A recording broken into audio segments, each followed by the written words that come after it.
आवाज़ पर ये दिवाली मुनाफे वाली में आपका स्वागत है। और आज मेरे साथ 3 ऐसे मेहमान हैं जिनके सामने मैं हमेशा थोड़ा नर्वस फील करता हूँ, क्योंकि ये तीनों, अगर ये कहा जाए कि भारतीय स्टॉक मार्केट के 3 सबसे बड़े महारथियों में से हैं तो गलत नहीं होगा। आज मेरे साथ 3 ऐसे गेस्ट हैं जिन्होंने ना सिर्फ खुद बड़ा पैसा बनाया मार्केट में, लेकिन इन्वेस्टर्स के लिए पिछले 20 सालों में बहुत ज़्यादा वेल्थ क्रिएट की है और आगे भी शायद इसी तरीके से वेल्थ क्रिएट करते रहेंगे। मैं इस समय हूँ मोतीलाल ओसवाल के हेडक्वार्टर्स में और मेरे साथ रामदेव जी हैं, मोतीलाल ओसवाल के चेयरमैन, मधु जी हैं, एमके वेंचर्स के ओनर, और Sunil Singhania abacus asset management से हमारे साथ। आप तीनों का बहुत बहुत शुक्रिया। जैसा मैंने कहा कि मैं थोड़ा नर्वस फील करता हूँ आप सबके सामने, क्योंकि आप सबने इतनी वेल्थ क्रिएट की है और आपके सामने बैठ के मुझे थोड़ी सी वो गरीबी वाली फीलिंग आती है कि मैं कहा कि देखो कितनी सारी वेल्थ के बीच में मैं बैठा हूँ। रामदेव सर, क्योंकि आपके ऑफिस में बैठे तो आपसे शुरुआत करते हैं। हाँ। सबसे पहले तो दिवाली की बहुत बहुत शुभकामनाएं। कैसा फील कर रहे हैं इस मुहूर्त में? सभी व्यूअर को है ना दिवाली की बहुत बहुत शुभकामनाएं। देखिए, हम तो हमेशा ही बुलिश रहते हैं। हाँ, तो मतलब 40-45 साल से बुलिश हैं, अभी भी बुलिश है। मतलब we are feeling very good.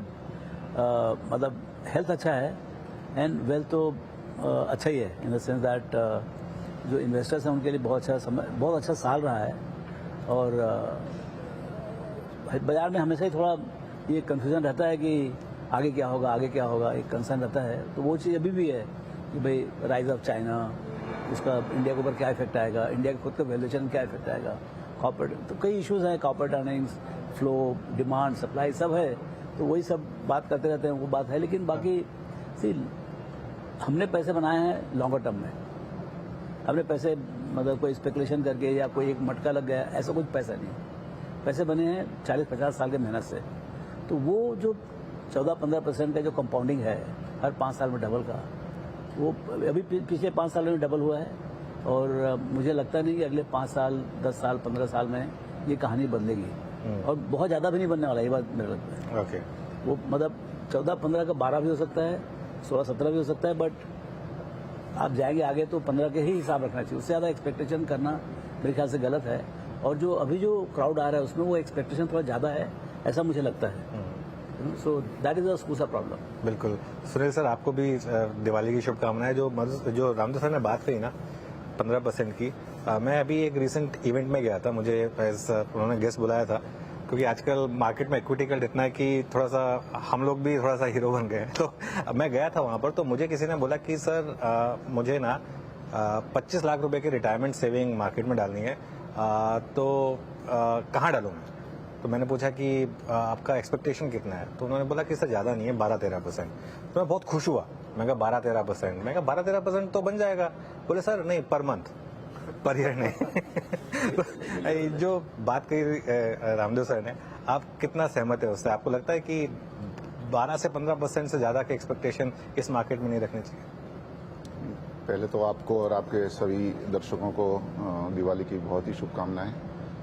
I think जो भी ये बाजार में थोड़े समय में इन्वेस्टर है लास्ट 20-30 साल में, वो सब ये दौर से गुजरे हैं वेयर देयर इज यूफोरिया, जहाँ पे एक्सपेक्टेशंस बहुत बढ़ जाती है, फिर एक्सपेक्टेशंस जीरो भी हो जाती है। But ultimately what is equity returns? It is mimicking underline profit growth. आज जो कंपनियों में इन्होंने निवेश किया है, उनका जो प्रॉफिट ग्रोथ होगा अल्टीमेटली उतना ही हमारा पैसा बनेगा।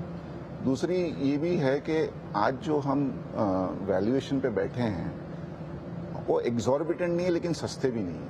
तो यहाँ से एक्स्ट्रा रिटर्न बनना, 12, 13, 14% से ज़्यादा रिटर्न बनना, उसका ये मतलब होगा कि पी री रेटिंग और हो सकती है, जिसकी गुंजाइश अभी बहुत ही कम लगती है। तो आई थिंक एनी इन्वेस्टर जो 20-30 साल में है वो यही कहेगा कि इंडिया में अभी भी ग्रोथ है, रिटर्न अभी भी बनेगी, बट रिटर्न एक्सपेक्टेशंस आपको थोड़ा मॉडरेट करना ही पड़ेगा। दूसरा, आई थिंक थोड़ा एक चेंज होगा नैरेटिव। लास्ट 1-2 साल में है ना, पैसा बनाना बहुत आसान हो गया था। अब कोई भी शेयर ले लीजिए, उसमें अर्निंग आए तो ठीक है, नहीं आए तो ठीक है, वैल्यूएशन 30, 40, 50, 100 पी, माने कोई एंड ही नहीं था। आई थिंक अब क्या होगा ना, बाजार में हो सकता है कि 12-13% बने, लेकिन कोई कंपनियां 50% भी नीचे हो सकती है। और अभी आने के पहले मधु भाई दिखाई रहे थे कि कितनी कंपनियों में कितना कितना फॉल हुआ है। तो ब्रेथ तो अभी क्लियर दिख रहा है कि valuation finally market is giving some heat to it. तो आई थिंक इफ आपको 12-13% पर महीने का अगर आपका रिटर्न एक्सपेक्टेशन है तो वो तो आपको बहुत outlier हो ज्यादा गया। निराश हाँ, होगी। वो तो आउटलायर हो गया। और 30-40% भी आपको रिटर्न एक्सपेक्टेशन है तो भी आपको निराशा हुई होने वाली। तो I think you have reasonable expectation. India is a good place to be. अच्छा मधु सर, आपको भी दिवाली की शुभकामनाएं। और मुझे याद है जब मेरी आपसे बात होती थी, आप कहते थे कि अनुज इस मार्केट में बड़ा पैसा बनेगा और वेल्थ क्रिएशन पर फोकस करना चाहिए इस मार्केट में। और आपने तो खैर इवन बिफोर ये इक्विटी कल्ट आया, आप लोगों ने रिलायंस म्यूचुअल फंड में करके ऑलरेडी दिखा दिया था कि म्यूचुअल फंड के थ्रू भी पैसा बनाया जा सकता है। आपका इस समय इस सम्मत पर फीलिंग क्या आ रही है? मार्केट को देखकर थोड़ा डर लग रहा है इस समय कि अर्निंग्स तो उतनी आ नहीं रही है, मार्केट ऑलरेडी इतना ऊपर आ चुका है? श्योर। और अनुज, पहले आपको और आपके सारे दर्शकों को दीपावली की बहुत बहुत शुभकामनाएं। लक्ष्मी माता का निवास सबकी जगह रहे और अच्छे से रहे। तो कुछ बातें जो सुनील ने बोली ना, इसी मेरे को इस वक्त सबसे पहला जो ख्याल आता है ना, बिकॉज अपना लास्ट 3-4 साल का रिटर्न थोड़ा एक्स्ट्रॉर्डनरी टाइप का रहा है। अपन ने एक बार जो कोविड का लो हिट किया, वो प्राइजेज एकदम अबनॉर्मल थे ऑन द नेगेटिव साइड, और वहां से लास्ट 3-4 साल का बहुत अच्छा समय रहा है। जिसने जहां कहीं भी इन्वेस्ट किया है, small cap, mid cap, large cap, mutual fund या PMS, कहीं पे भी जिसने इन्वेस्ट किया, as long as you are part of equity, you have done really well. तो सबसे पहली जो बात है ना, ये अच्छे समय को अपने माइंड में एक्स्ट्रापोलेट नहीं करना चाहिए। तो इस टाइप के जो मैं बोलूंगा ये अबनॉर्मल रिटर्न्स थे जो लास्ट 3-4 साल के थे, वो abnormal returns unlikely to carry on, and there are multiple factors.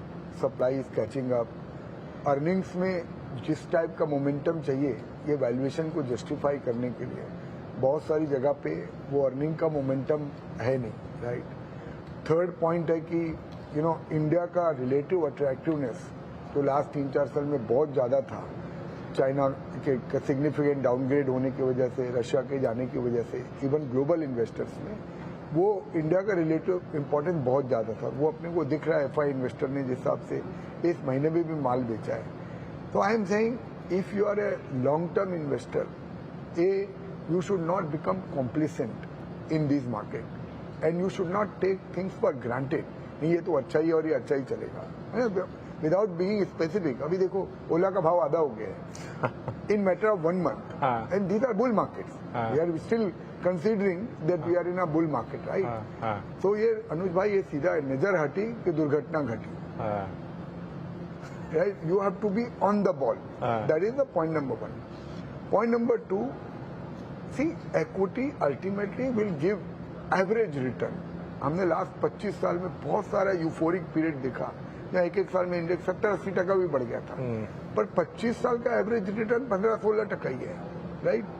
तो अभी वो 15-16% बात करो तो पब्लिक ऐसे डाउनग्रेड करके आपको देखती है जैसे आपने कोई क्राइम कर दिया 15% बोल के। आपने तो अच्छा हो गया महीने का बोला, मेरे को तो पब्लिक वीकली बोलती है 15% वीक में, तुम क्या कर रहे हो यार। तो अभी वो बात ही करना किसी से ना कि 15% रिटर्न बनेगा, मतलब they will feel that you are out of the sync. तो पब्लिक का रिटर्न एक्सपेक्टेशन बहुत है, और ये 4 करोड़ डीमेट होल्डर के जो 17-18 करोड़ डीमेट होल्डर हुए ना, इसमें से बहुत सारे वो लोग भी हैं उनको बाजार का फंडामेंटल ज्यादा समझ नहीं है, और जिन्होंने पड़ोसी का पैसा बनते देख देख के वो लोग भी आ गए हैं, and they are in desperation. बिल्कुल, मैं उनको कमाई डालने के आज की आज, राइट। तो मैं बोलूंगा रिटर्न एक्सपेक्टेशन बराबर रखो। इंडिया स्टोरी अभी भी इंटैक्ट है। The only place where I would differ, I would think there is still extraordinary opportunity to make money, but you have to be on the ball. You have to be really right in identifying a proper sector within that proper company and have a reasonable time frame in mind. मतलब आप बहुत अच्छा return बनाता है। राकेश भैया बोले थे कि तेरे को कई अगर गुना बनाना है ना, 2 गुना, 4 गुना, 5 गुना, तो फिर टाइम से नहीं कर सकता है।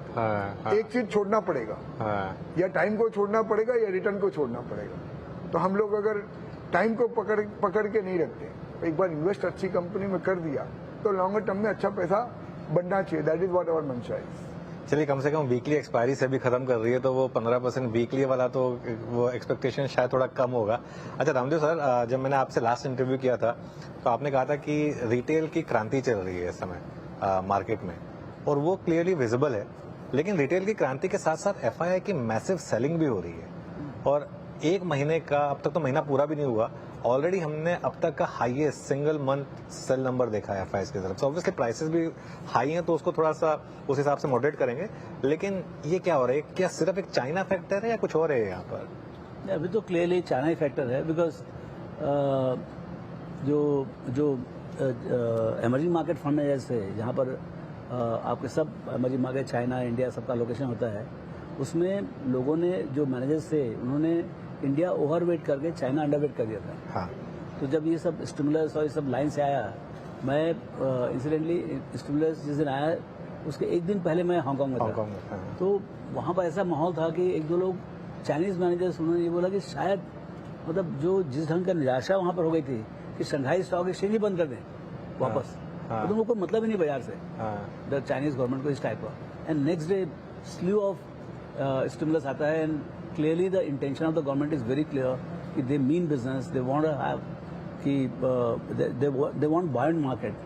तो वो जो बदलाव हुआ उसके कारण से सस्टेन वे में आपका जो रीअलोकेशन हो रहा है, जो चेंज वाला पोजिशनिंग वो हो रहा है।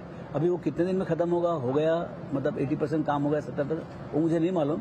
लेकिन अब जो है मतलब ऐसा नहीं कि India is the only emerging market country. एक समय ऐसा होता था 10 दिन पहले कि एक तरफ यूएस है और दूसरी तरफ इंडिया है, there is no third market to invest इन।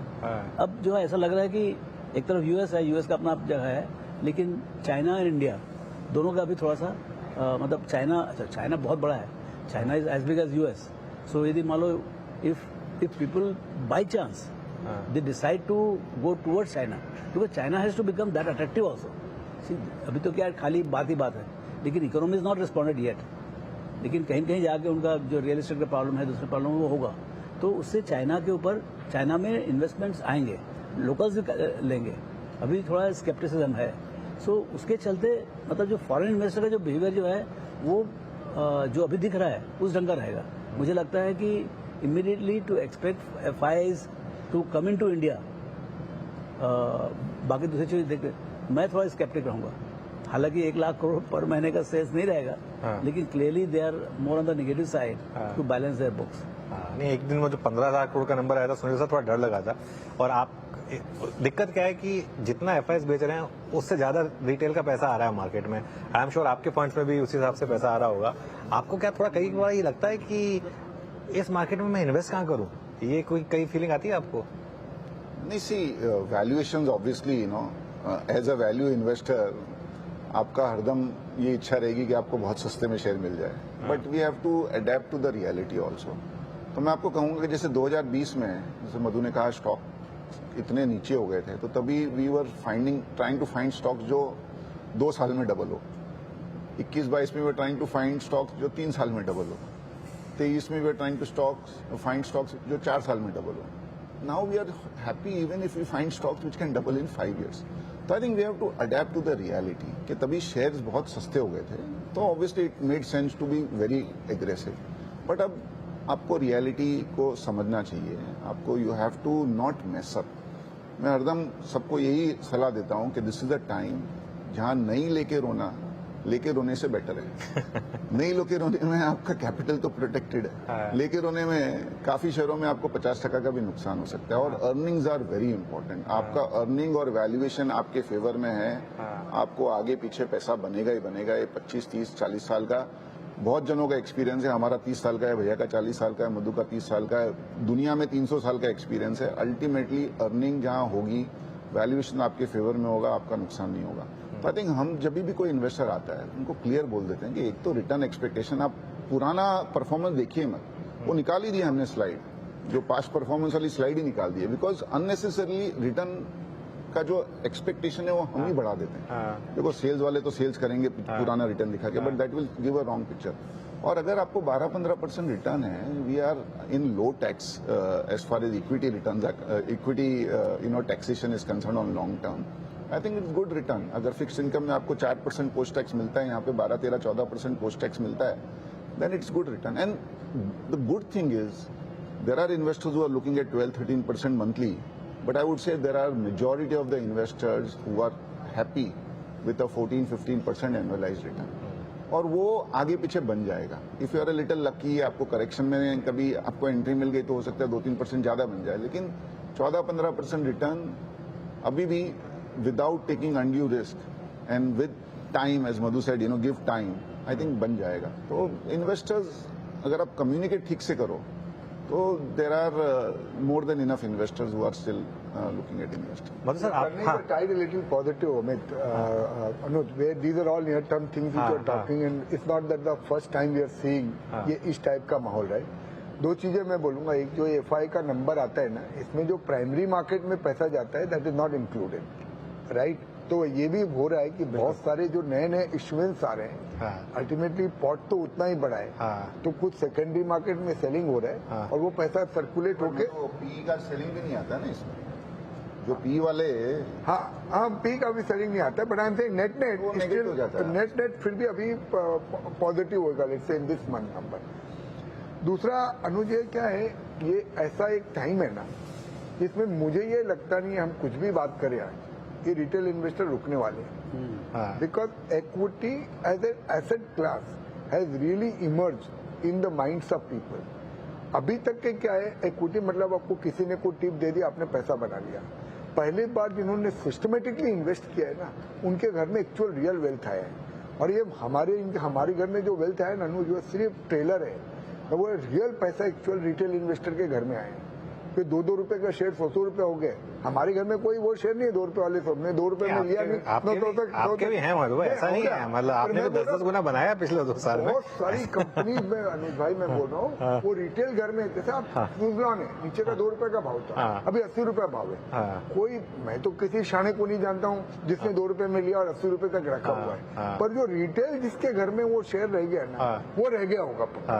तो रिटेल इन्वेस्टर जो है ना, उसने रियल में पैसा कमाए, एंड दैट इज वाई हम ये देख रहे हैं. तो ये जो है ना, हम जो बात कर रहे हैं, हो सकता है मार्केट एक कंसोलिडेशन फेज में जावे, और हो सकता है कि आपने कोई गलत चयन कर लिया कोई शेयर का.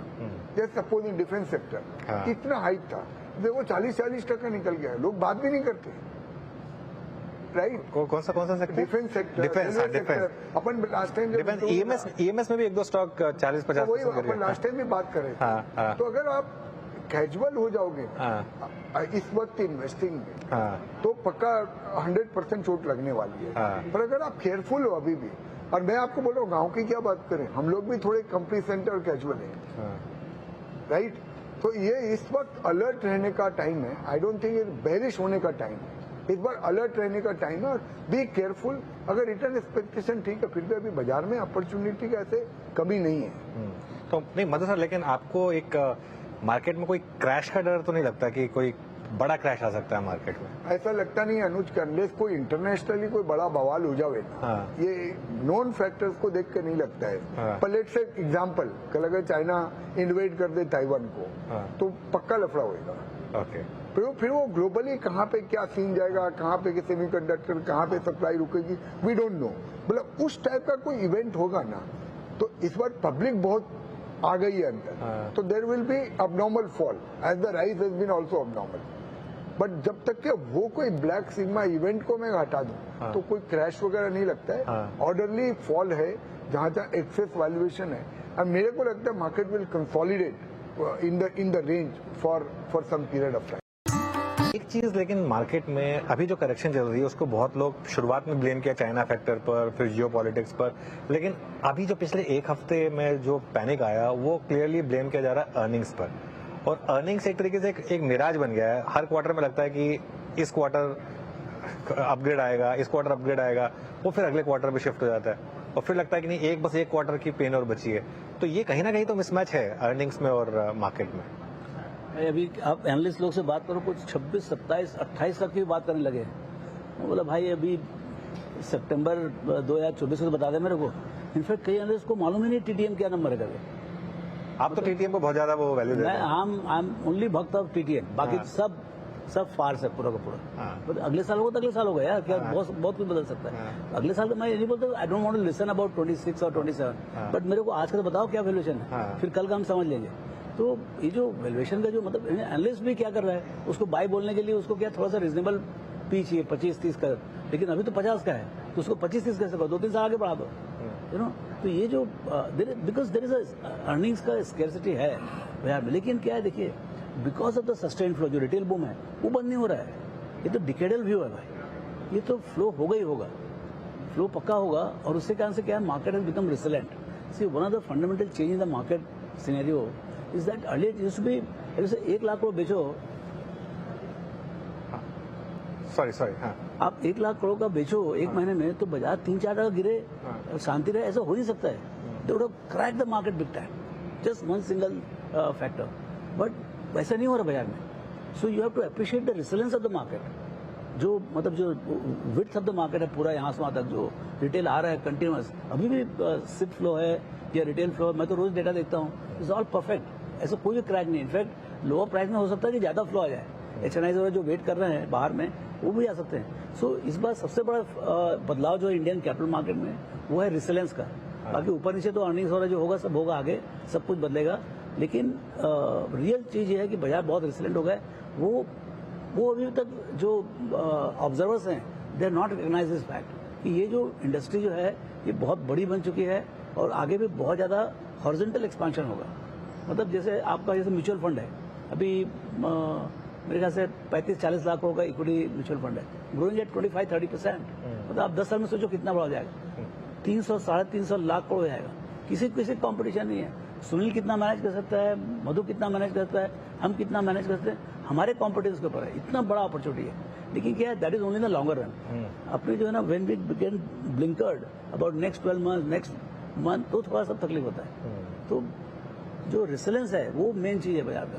तो आपको ज्यादा downside is limited, upside is dependent on what happens to the earnings, मेरा ख्याल है। बिल्कुल। और सुनिए सर, एक जो रामदेव सर ने बात की उसी को अगर मैं एक्सटेंड करूं, रामदेव सर का खुद का स्टॉक इतना जबरदस्त पिछले 1 साल में भागा है, वो पूरी की पूरी स्पेस, HDFC AMC का स्टॉक देख लीजिए आप, BSE का स्टॉक देख लीजिए, CDSL का स्टॉक देख लीजिए, क्या ये एक स्पेस है जो जिस तरीके की कंपाउंडिंग हुई है आगे भी उस तरीके की विजिबिलिटी है वहां पर? I think that is one of the best spaces, asset and wealth management. और हम तो बिजनेस में तो दिखता है वो, जैसे भैया ने बोला कि अगर 25% ग्रोथ होगी तो 10 साल में 10 गुना हो जाएगा।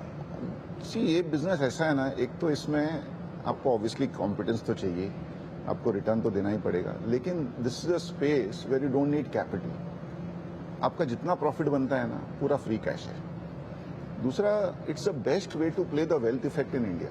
देखो, इंडिया में लोग अभी भी सेविंग करते हैं। अगर आपने 100 रुपया कमाया है ना, तो आप 30 खर्चा करोगे, 70 सेव करोगे। मेरे पास एक गोरा आया था, बोला I want to play the luxury sector in India. तो मैं बोला आप खरीद लो, कोई घड़ी की कंपनी खरीद लो, मर्सिडीज की कोई डीलरशिप खरीद लो, लेकिन the best way to play the wealth effect in India is through the asset and wealth management companies. क्योंकि इंडिया में वो 70 रुपया अगर उसने सेव किया तो 5 रुपया खर्चा करेगा, 65 वो इन्वेस्ट ही करेगा। And it's still the start, we still have only 7-8% invested. HNIs, I completely agree with family offices, are usually under invested in the equity markets. That's why even at these valuations we are saying that there will be decent returns made. You know, बहुत पैसा आएगा इसमें, because ultimately financial savings and financial assets are now getting ingrained overall wealth pool में। पहले है ना, कोई plan नहीं करता था, 100 रुपया आपका है तो 30 रुपया इक्विटी में डालना, ऐसा कोई प्लान नहीं करता था। वो 2-4 रुपया इधर उधर टिप विप में मिलके उसने डाल दिया गया। तो I think this asset and wealth management are great ways to play. दूसरा बहुत ही अच्छी चीज है, इसमें आपको एप्रिसिएशन पे भी फीस मिलती है। I think there is a double impact. If the markets keep on going up, you get good flows as well as appreciation. तो आपका एसेट, अगर मार्केट 15% बढ़ता है तो asset growth 25% is not something which is very difficult.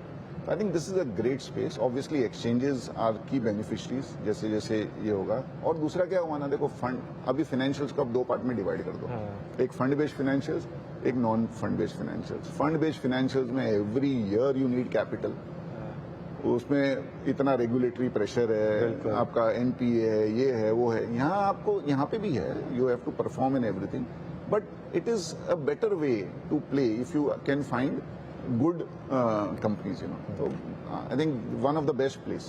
कुछ plan है abacus को आगे जाके लेस कराने का आपका? See, we are very happy with what you are doing, but life है, कभी कोई भी चीज के लिए हाँ या ना कुछ होता नहीं है, but we are still very small. I think बनेगा, पक्का बनेगा। वो तो क्या हम तो खुश होते हैं। I am sending a book. 2 lakh crore का मार्केट है, मैं इसीलिए कह रहा हूँ कि क्योंकि मधु सर, आपको लगता है कई बार कि जो आप जैसे पहले आपने इतना पैसा मैनेज किया था, अब तो खैर आप खुद की वेल्थ मैनेज कर रहे हैं, कभी आपको भी लगता है कि थोड़ा वापस पब्लिक पैसा मैनेज किया जाए या कुछ कोई कंपनी लिस्ट की जाए, अपनी खुद की कुछ क्रिएट की जाए वेल्थ कुछ और? नहीं, सुनील कर रहे हैं ना। I am absolutely. तो आप दे देंगे शेयर? बहुत Madhu is more than a brother. I know that. हाँ, और मैं इसके लिए बोल रहा हूँ ताकि मधु का भी जो वेल्थ है वो भी मेरा हो जाए percentage. But see, I think it is all about passion. The thrill is in going right. The thrill is in investing in good companies. You know, everything is ancillary. So in whatever field you are, अगर आप perform अच्छे से करोगे, passionately करोगे, honestly करोगे, तो you will also be मैं actually आप लोगों से तीनों से सवाल पूछना चाहता था, क्योंकि हम दिवाली के मौके पर हैं। भगवान की दया से आप तीनों के पास अब इतनी वेल्थ है कि बियॉन्ड अ पॉइंट अब उस वेल्थ से जो आप ऑलरेडी कर रहे हैं उससे ज्यादा तो क्या ही करेंगे, है ना? तो मधु सर, क्या ये सही है कि अब आप स्टॉक मार्केट में ज्यादा उस थ्रिल के लिए या फिर उस चीज के लिए कि चलो एक कॉल अच्छा हो रहा है, या आगे जाके कुछ ज्यादा चैरिटी कर सकते हैं, उस हिसाब से सोच रहे हैं मार्केट में? पक्का I must say at least here Ramdev भैया एंड मोतू भैया are really leading the pack. You know, उन्होंने अभी जैसे अनाउंस किया है कि maybe 10% off their equity they are going to pledge for charity. Anuj, मैं भी अपने इंडिविजुअल तरीके से जितना मेरे से बन पड़ सकता है कर रहे हैं। मार्केट का एज यू सेड ना, if we are after money, trust me, we will not be where we are. We were always there for the thrill. It is that excitement of being right, and I don't think none of us are able to use even 1% of our wealth, or our habits have changed, or clothes have changed, or cars have changed, nothing.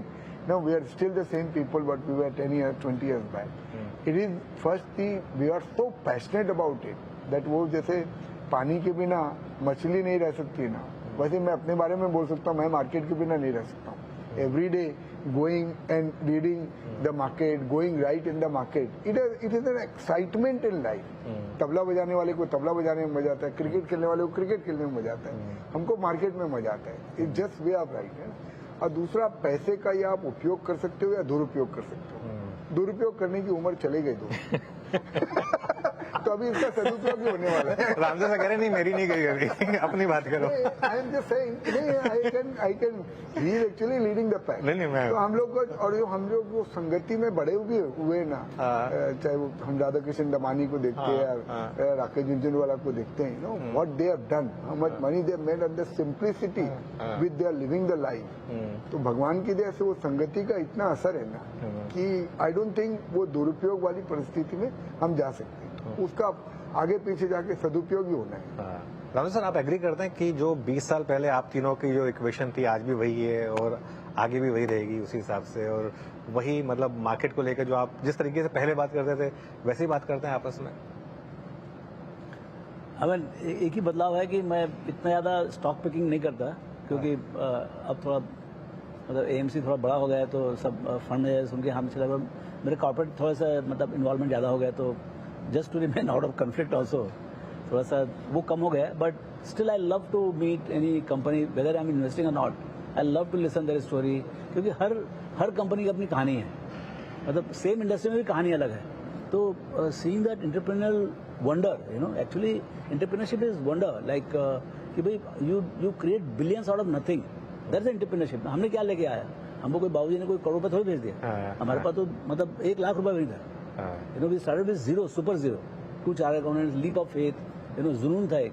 तो वो जो story कैसे चालू होती है और कैसे मतलब धीरे धीरे करके सक्सेस बिल्ड सक्सेस एंड बड़ा बनता, वो देखने में बहुत मजा आता है। एंड उसको एक्स्ट्रापोलेट करने का कि भाई ये बंदा जो है ना लंबे रेस का घोड़ा है, इसको ये सब करने में अभी भी वही एक्साइटमेंट है। उसी कारण से हम प्राइवेट इक्विटी में जो अनलिस्टेड स्पेस है वहाँ पर इस टाइप, क्योंकि लिस्टेड स्पेस में तो कन्फ्लिक्टेड है, वो एएमसी करता है, तो मैं वहाँ जाता नहीं, भाई आप लोग खत्म मालो। सो अनलिस्टेड स्पेस में थोड़ा अपॉर्चुनिटी है to listen to the story and maybe put little money, but the fun of as Madhu says, fun of going right और picking the right stock, right entrepreneur, वो एक्साइटमेंट तो अभी भी है।